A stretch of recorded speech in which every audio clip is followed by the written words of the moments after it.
সামনে বাংলাদেশে আমাদের জন্য ভয়াবহ সে আরেকটা সিপাহী বিপ্লবের করুণ প্রতি অপেক্ষা করছে। আপনারা অনেকে ভাবতেছেন এইটাও কি সম্ভব? জামাতের ভাইয়েরা অনেকে বুঝে না, বলে কি করে সম্ভব? মনে করাই দেই, শহীদ নিজামী মুজাহিদ সাহেবেরা মন্ত্রী হিসাবে সর্বশেষ যখন সম্ভবত 2006 বা 2007-এও মন্ত্রী ছিলেন, বলেন তো তার কয় বছর পর তাদেরকে ফাঁসি দেওয়া হইল? 10 বছরও লাগে নাই।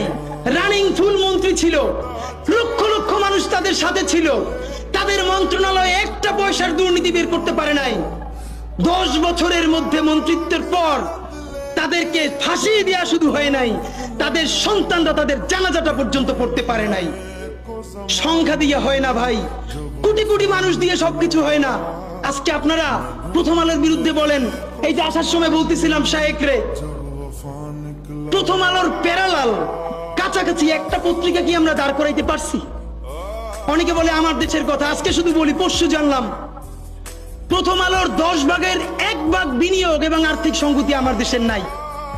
5 কোটি টাকা হইলে আমার দেশে একটা নতুন প্রেস কিনতে পারে, তাইলে পত্রিকাটা ঠিক মতো ছাপাইতে পারে, ভাড়া লাগে না, সেই টাকাটাও তাদের নাই।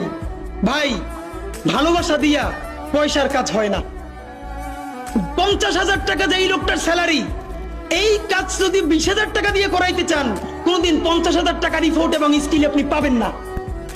ওই 50,000 টাকাই লাগবে। মানুষ মাগনা কাটে 3 দিন, একজনকে দাওয়াত খাওয়ায় 2 দিন 3 দিন, তারপরে আর চলে না। আমাদের আর্থিক যোগ্যতা অর্জন করতে হবে। আমাদের অনেকগুলো প্রতিষ্ঠান লাগবে, একটা প্রতিষ্ঠান না। আমাদের ভাইদের সমস্যা কি জানেন? সে আজকে যদি হাটাজারি মাদ্রাসা দিয়ে কেউ একটা পত্রিকা বার করে, সেই পত্রিকাটাও সে জাতীয় মূলধারা বানাবে না, দেবে দৈনিক হাটাজারি সে বানাবে। মানে কোনো না কোনো ঘুরে ফিরা তার চিন্তায়, মননে, মগজে প্রথমে হয়তো হাটাজারি, সর্বোচ্চ বড় হইলে হেফাজত, এরপরে সর্বোচ্চ বড় হইলে বাংলাদেশের শুধু মুসলমান।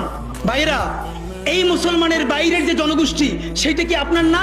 আপনি ভাবেন এই দেশের আপনি প্রধানমন্ত্রী, তারপরে ভাবেন আপনার জনগোষ্ঠী কারা, আপনি সেরকম চিন্তা করেন।